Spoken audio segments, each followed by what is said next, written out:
এবং সভাপতি মুতাসিমুল্লাহর নেতৃত্বে আমাদের উচ্চপর্যায়ের একটি প্রতিনিধি দল ইতিমধ্যে সচিবালয়ের উদ্দেশ্যে রওনা দিয়েছে। আমরা অর্থ মন্ত্রণালয় পৌঁছে দিয়েছি।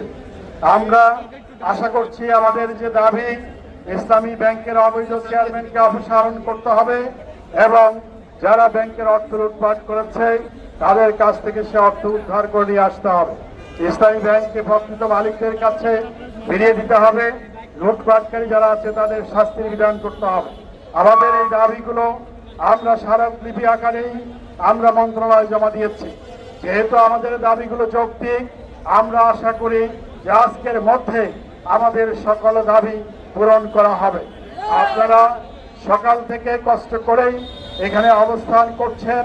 আমাদের সাংবাদিক ভাইরা আমাদের সাথে থেকে কষ্ট করে আমাদের স্মারকলিপি অনুষ্ঠান সফল করেছেন। বিশেষভাবে কৃতজ্ঞতা জানাচ্ছি আমাদের গ্রাহক বোন যারা আছেন, তারা আমাদের সাথে আন্দোলনে কাঁধে কাঁধ মিলিয়ে মাঠে অবস্থান করছেন। পাশাপাশি আইন শৃঙ্খলা রক্ষাকারী বাহিনীর সদস্যবৃন্দকে আমরা ধন্যবাদ জানাচ্ছি।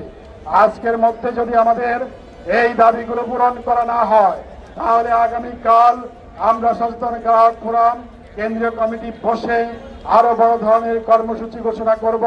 আমাদের দাবি পূরণ না হওয়া পর্যন্ত আমরা সকলে ঐক্যবদ্ধ থাকব।